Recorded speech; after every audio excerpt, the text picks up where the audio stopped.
2 balles dans la carrosserie et des coups de matraque dans la gueule, c'est comme ça qu'on traite les dangereux criminels qui croient pouvoir danser n'importe où. On les encercle et on les tape, c'était sous Retailleau. Sous Laurent Nunez, les tuffers, on les fracasse et on les bute. En tout cas, on essaye. C'est ce qui s'est passé à Carhaix, dans le Finistère, où la cavalerie s'est pointée pour empêcher les gens de danser parce qu'ils étaient en train de se foutre en danger à pas faire ça en boîte de nuit. Donc, pour éviter que quelqu'un se blesse et afin de préserver leur intégrité physique, on a envoyé des types pour leur péter la gueule. Types qu'on a évidemment choisi dans le corps de métier qui avait l'air d'avoir pris beaucoup de plaisir à bousiller de l'écolo à Sainte-Soline, histoire d'éviter tout débordement. Après attention, un débordement c'est pas quand c'est eux qui cognent, c'est quand les gens se défendent. Bref, les types ont fait ce qu'ils étaient venus faire, ils ont pété les gonades aux gens, balancé de la lacrymo un peu partout, provoqué un peu tout ça. Sauf que quand on te chauffe à blanc et qu'on t'envoie faire un bal trap tout en te signifiant que tu seras blanchi quoi que tu fasses, si au final t'atterris pas tout à fait dans le film que tu t'étais fait, t'as vite le pétard qui te démange. Donc il y en a un qui s'est mis à écrire son propre scénar en direct. Il a commencé par tirer sur un camtar au pif pour ensuite en péter les vitres et en sortir le conducteur pour essayer de lui ouvrir sa tête en tapant dessus avec un bâton. Alors je sais, tu vas me dire, mais qui te dit que le conducteur il avait rien fait, que c'était pas un dangereux criminel recherché qui trimballait des armes, ou pire, des enceintes? Bah déjà parce que les impacts ils étaient sur la portière.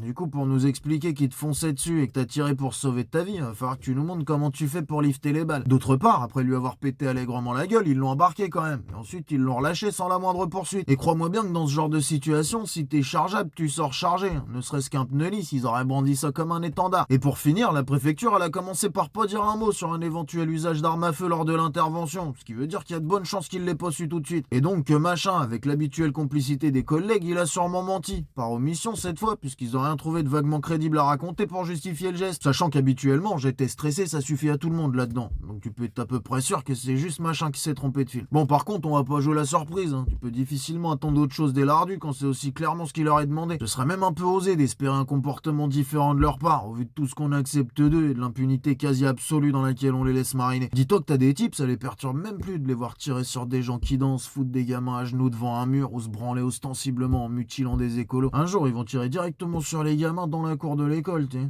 Ce jour-là, t'auras Laurent Nunez qui viendra t'expliquer que, ah bah oui, mais bon, ils avaient rien à foutre là aussi. La récré était finie depuis 3 minutes. Enfin bref, à l'occasion de ce 13 décembre, je t'invite à te demander assez rapidement où se trouve ta limite. Parce que fais-moi confiance, ils vont la dépasser. Si tant est qu'il l'ait pas déjà fait depuis longtemps.